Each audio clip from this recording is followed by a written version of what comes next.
सबको जय मसीह की। मेरा नाम सरयू गर्ग है। मेरे साथ मेरे फादर हैं, इनका नाम गोरालाल गर्ग है और हम चंडीगढ़ में रहते हैं। आज मैं आप सबके साथ अपने फादर के जीवन में जो परमेश्वर ने अद्भुत काम किया उसकी गवाही देने जा रही हूँ। जुलाई 2023 की बात है।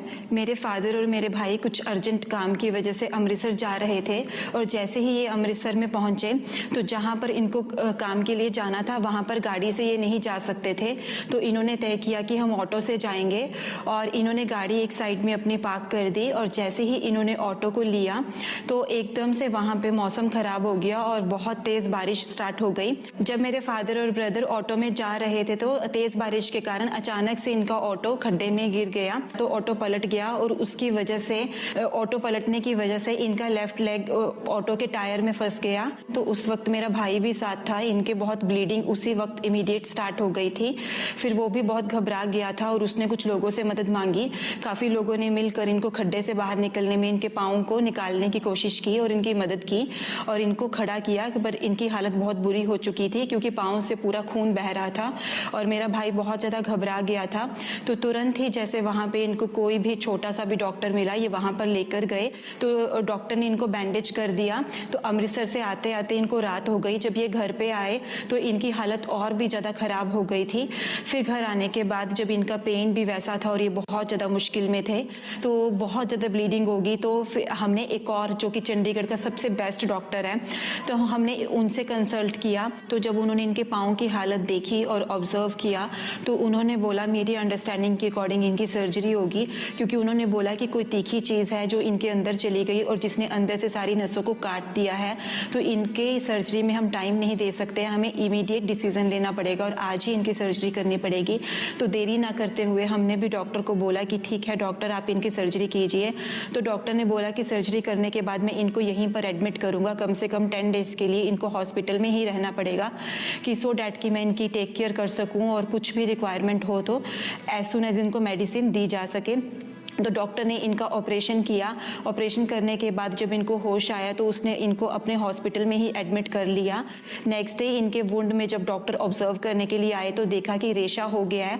तो डॉक्टर ने बोला कि ये तो मुझे इमीडिएट एक माइनर सर्जरी और करनी पड़ेगी इनकी, क्योंकि रेशा हो गया है और अगर रेशा बढ़ता गया तो ऐसे केसेस में पेशेंट की पूरी लेग मतलब पूरा वो हिस्सा शरीर का वो अंग काटना पड़ सकता है। तो उसने बोला मैं नहीं चाहता कि इनका कोई भी अंग काटना पड़े, तो मैं अभी इमीडिएट की एक माइनर सर्जरी और करूंगा।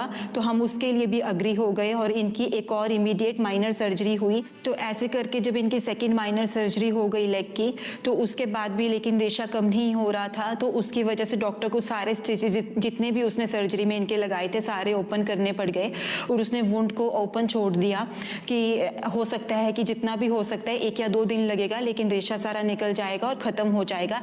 लेकिन जब नहीं कम हो रहा था तो मजबूरन उसे थर्ड कट भी इनका इंक्रीज करना पड़ा, थर्ड माइनर सर्जरी फिर से करनी पड़ी और उस सर्जरी में उसने सारा रेशा इनका बाहर निकाला और इस प्रकार से फिर से इनकी ड्रेसिंग की। लेकिन उसने बोला कि अभी भी मैं आपको घर नहीं भेज सकता, अभी भी आपको हाई एंटीबायोटिक पे और रहना पड़ेगा। तो एक एक दिन में मेरे फादर को वहाँ पे अराउंड 40 बॉटल्स मतलब वो IV देते थे कि सो डैट जो इनका रेशा है वो जल्दी से सूख जाए। इस तरह डॉक्टर ने इनको ऑब्जर्वेशन में रखा हुआ था और लगातार डॉक्टर 10 दिन तक इनका ट्रीटमेंट करते रहे। उसके बाद उन्होंने हमें बोल दिया कि आप इनको घर लेकर जा सकते हो, क्योंकि ये टाइम टेकिंग डिसीज़ है, इसमें काफ़ी टाइम लगेगा और हीलिंग इसकी स्लो होती है। घर पे आने के बाद भी मेरे फादर टोटली बेड पे थे और बेड से उठाने के लिए व्हील चेयर पर बिठाने तक भी इनको 2 लोगों की मदद लगती थी और 2 लोगों के सहारे से व्हील चेयर पर बैठकर ही ये टॉयलेट वॉशरूम के लिए जाते थे और इनकी हालत में कोई इम्प्रूवमेंट नहीं थी और साथ में लेग की चोट से रेशा भी निकलता जा रहा था, उसमें भी कोई इम्प्रूवमेंट नहीं थी। पूरा दिन ये सोते नहीं थे कि ऐसा कैसे मेरे साथ हो गया, क्योंकि पेन भी बहुत ज़्यादा होता था और पेन से ज़्यादा अपने दिमाग पर ज़्यादा ले लिया था कि मुझे चोट लग गई है, अब मैं कभी बेड से खड़ा नहीं हो सकता हूँ। उसकी वजह से सारी फैमिली भी बहुत ज़्यादा तनाव में थी। मेरी मदर को भी पूरी रात इनके साथ जागना पड़ता था, क्योंकि दिन भर सारा परिवार हेल्प करता था, रात भर मदर साथ में होते थे तो उनको जागना पड़ता था। जैसे ही अगर ये बोलते थे कि मुझे वॉशरूम यूज़ करना है तो मदर इनकी हेल्प करते थे इनको व्हील चेयर में बैठने में। तो इस तरह से पूरी फैमिली लाइफ पूरी डिस्टर्ब हो गई थी, क्योंकि हमने ऐसा माहौल कभी देखा नहीं था। एक्सेस मेडिकेशन होने के कारण, क्योंकि जब ये हॉस्पिटल में एडमिट थी तो एक दिन में डॉक्टर इनको हाई डोज ऑफ एंटीबायोटिक्स और 40 IV बॉटल्स चढ़ाते थे, तो उसकी वजह से इनका डाइजेस्टिव सिस्टम पूरा डिस्टर्ब हो चुका था। ये घर पे आने के बाद खाना इनका देखने का भी मन नहीं करता था। हम इनको इतना बोलते थे कि आपका जो मन है, जूस है, कुछ लिक्विड है, आप कुछ ले लो, बट इनका कुछ मन नहीं करता था। ये बोलते थे कि अगर मैं खाऊंगा तो उल्टी आ जाएगी, और सचमुच ऐसा ही होता था। अगर हम इनको मौसमी का जूस भी दे देते थे तो वो पीने के बाद भी इनको उल्टी आ जाती थी। जब मेरे फादर टोटली बेड पर थे और हर अपने काम के लिए पूरे फैमिली पर डिपेंडेंट थे, टॉयलेट वॉशरूम भी फैमिली के सहारे जाते थे, उस स्थिति में भी हमारा पूरा विश्वास प्रभु यीशु मसीह पर था, क्योंकि हम स्टार्टिंग से अंकुर नूरुल्लाह मिनिस्ट्रीज के साथ जुड़े हैं और हमारा पूरा विश्वास था कि हमारा परमेश्वर जीवित है और कुछ भी हो सकता है, लेकिन उसका वचन नहीं टल सकता। जैसे प्रभु यीशु मसीह के वचन में लिखा है कि धर्मी पर विपत्ति आती तो है पर ठहरती नहीं है। तो जब मेरे फादर बीमार थे, मेरा पूरा कॉन्सेंट्रेट इस वचन पर ही था। मैं ये वचन डेली बोलती थी और मैं अपने फादर को भी उनसे भी अंगीकार करवाती थी। 7 सितंबर 2023 को जब डिलीवरेंस वीक फर्स्ट था तो उस दिन हम चर्च में आए, लेकिन चर्च में आने से पहले भी हमें काफ़ी मुश्किलों का सामना करना पड़ा। मेरे ब्रदर ने काफ़ी मुश्किल से व्हील चेयर के सहारे मेरे फादर को कार में बिठाया और यहाँ पर आकर वॉलंटियर्स ने हमारी मदद की और व्हील चेयर के सहारे इनको इमरजेंसी सेक्शन में बिठाया। जब मेरे फादर और मैं इमरजेंसी सेक्शन में बैठे थे तो मास प्रेयर चल रही थी, जब परमेश्वर के दास ने स्पेशल हीलिंग के लिए प्रेयर की और उन्होंने बोला कि जो चल नहीं सकते वो चलो, जो काम आप नहीं कर सकते वो करो। मैं देख रहा हूं लोगों को छुटकारा पाते हुए आज डिलीवरेंस वीक्स के पहले हफ्ते में। आउट, निकल आओ, निकल आओ, निकल आओ यीशु मसीह के नाम में। व्हील चेयर से उठ जाओ, शिकंजों से उठ जाओ, बेल्टें लगी हैं उतार दो, कॉलर लगे हैं उतार दो। तो मैंने भी अपने फादर के लिए और मेरे फादर ने भी, उन्होंने खुद के लिए इस परमेश्वर के दास के इन वर्ड्स को रिसीव किया। इमरजेंसी सेक्शन में जो वॉलंटियर्स थे उन्होंने मेरे फादर की लेग के ऊपर अनॉइंटिंग ऑयल भी लगाया और इन्होंने परमेश्वर के दास के द्वारा बोले हुए वर्ड्स को भी ग्रहण किया। उसके बाद उन्होंने इनको चलाकर देखा और मेरे फादर बिना व्हील चेयर के सहारे चल पा रहे थे। तो उसी वक्त इंस्टेंट हीलिंग इनकी हुई और मेरे फादर विदाउट व्हील चेयर चलने लग गए थे। उसी वक्त मेरे फादर गवाही देने के लिए आगे गए। ये भाई की अमेजिंग टेस्टिमनी एक्सीडेंट हुआ था, कहते ऑटो पलटा और लेफ्ट पैर की नसें कहते कट गई थी, पूरी नसें कट चुकी थी और चल नहीं सकते थे, व्हीलचेयर के ऊपर थे। और आज खुदा की आत्मा ने छुआ और व्हीलचेयर को छोड़ के ये भाई अपने आप चलने लगा है। अमेजिंग टेस्टिमनी मेरी राहों का।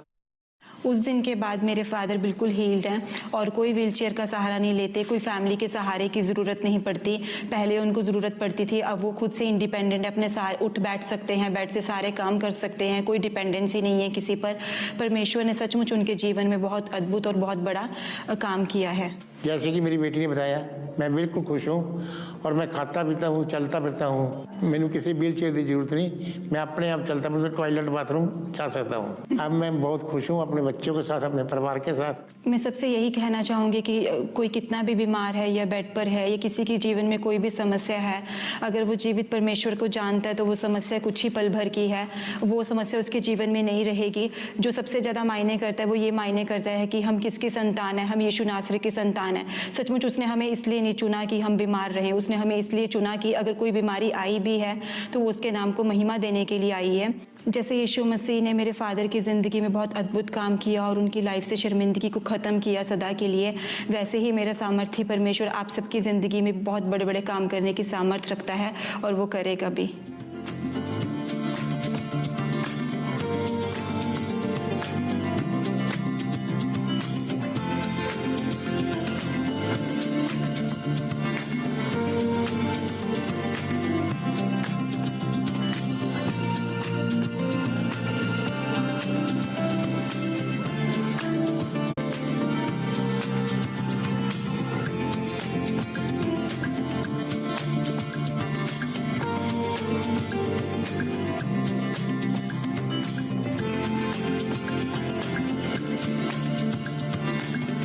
मैं अपने फादर की इस अद्भुत चंगाई के लिए परमेश्वर का धन्यवाद करती हूँ। परमेश्वर के सच्चे दास अपोस्टल अंकुर यूसुफ नरूल्लाह जी का धन्यवाद करती हूँ।